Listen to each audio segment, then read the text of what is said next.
Hi hello అందరికీ welcome to మా అత్తయ్య గారి చేతి వంట అండి. ఇది తీపి గుమ్మడికాయ హల్వా అండి. ఇది ఎలా తయారు చేయాలో చూద్దాం రండి. ముందుగా ఒక బాండీ పెట్టుకొని దాంట్లో నెయ్యి వేసుకోవాలండి. 3 స్పూన్స్ వరకు నెయ్యి వేసుకోవాలి. నెయ్యి బాగా హీట్ అయ్యాక దాంట్లో జీడిపప్పు వేసుకొని వేయించుకోవాలండి.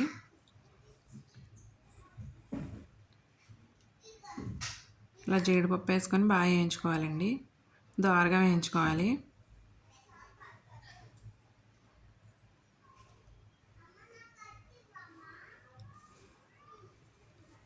ఇలా దోరగా వేయించేసుకొని ఒక బౌల్లో తీసేసుకొని ఉంచుకోవాలండి. ఈ లోపు తీపి గుమ్మడికాయని తొక్క తీయకపోయినా పర్వాలేదండి, తురిమేసుకొని ఉంచుకోవాలి. తొక్క తీయకుండానే తురిమేసుకుంటే మంచిదండి. తీసినా పర్వాలేదు, తీయకుండా అయినా తురిమేసుకోవచ్చండి.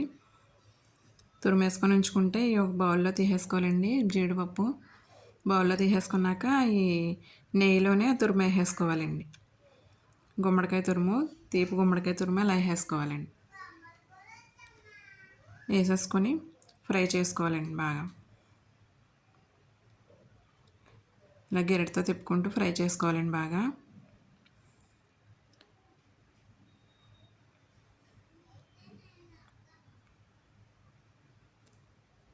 సిమ్లో పెట్టుకొని ఫ్రై చేసుకోవాలండి. హైలో పెట్టకూడదు, సిమ్లోనే చేసుకోవాలండి హల్వా. మా ఛానల్ని కొత్తగా చూస్తున్నట్లయితే సబ్స్క్రైబ్ చేసుకొని చూడండి ఫ్రెండ్స్. ఇలా మూత పెట్టేసుకొని కాసేపు అలా మగ్గనివ్వాలండి. సిమ్లోనే ఉంచుకొని ఇలా తిప్పుకుంటూ ఉండాలి. అప్పుడప్పుడు ఇలా తిప్పుకుంటూ ఉంటూ మూత పెట్టుకుంటూ వేయించుకోవాలండి. ఈ హల్వా టేస్ట్ అయితే చాలా బాగుందండి. డిఫరెంట్ ఫ్లేవర్తో ఉంది. ఇలా బాగా ఫ్రై అయ్యాక కొంచెం పాలు పోసుకోవాలండి. 1 గ్లాస్ వరకు పాలు పోసుకోవాలి.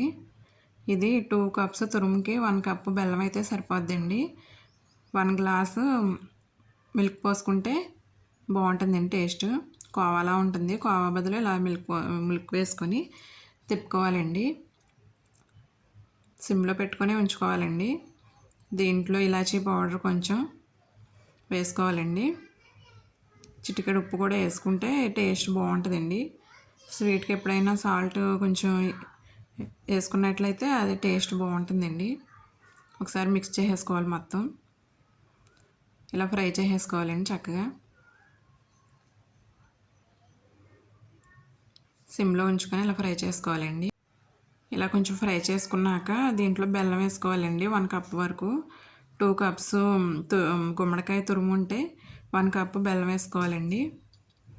మిల్క్ వేసుకున్నాక బెల్లం వేసినట్టయితే అది మెల్ట్ అయిపోతుందండి. కలర్ కూడా చేంజ్ అవుతుంది. బెల్లం వేసాక బాగుంటుందండి కలర్.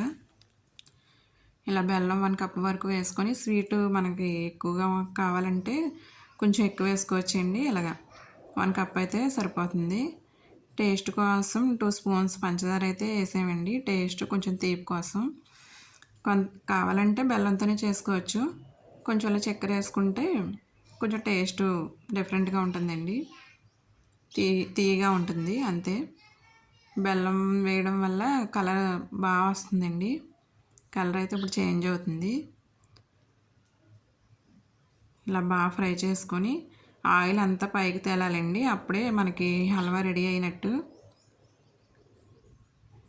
బెల్లం వేసాక కొంచెం లూజ్ అవుతుంది. ఇది మళ్ళీ థిక్ అయ్యే వరకు ఇలా ఫ్రై చేసుకోవాలండి. పైకి ఆయిల్ వచ్చినట్లయితే రెడీ అయిపోయినట్లే.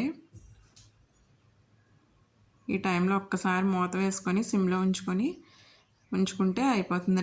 రెడీ అయిపోతుంది. చూసుకుంటూ ఉండాలండి అడుగంటకుండా. ఆ జీడిపప్పు వేయించుకున్న జీడిపప్పు వేసేసి ఒకసారి మిక్స్ చేసేసుకోవాలండి. ఇలా ఆయిల్ కొంచెం అలా పైకి తేలినట్టయితే మనది హల్వా రెడీ అయిపోయినట్టండి. ఇది బయట అయితే 1 వీక్ వరకు ఉంటుందండి నిల్వ. ఫ్రిడ్జ్లో అయినా పెట్టుకోవచ్చు.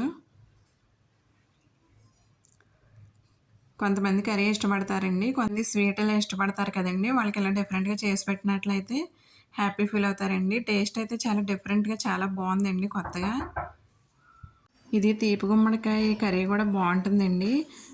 ఈ తీపి గుమ్మడికాయ కర్రీ కూడా నేను వీడియో పెడతానండి, చూద్దరు. కానీ మన చుట్టూ ఉన్న కూరగాయలని ఏదో రకంగా మనం తీసుకున్నట్లయితే మన హెల్త్కి ఎంతో కొంత బెనిఫిట్ ఉంటుందండి. మన చుట్టూ ఉన్న కూరగాయలని ఇదిగోండి ఇలాగా హల్వా ఇలా థిక్ అయ్యాక ఇలా దించేసుకోవడమేనండి. దించేసుకొని ఒక సర్వింగ్ బౌల్లోకి తీసుకున్నట్లయితే ఇలా సూపర్ ఉంటుందండి. ఒకసారి ట్రై చేసి చూడండి.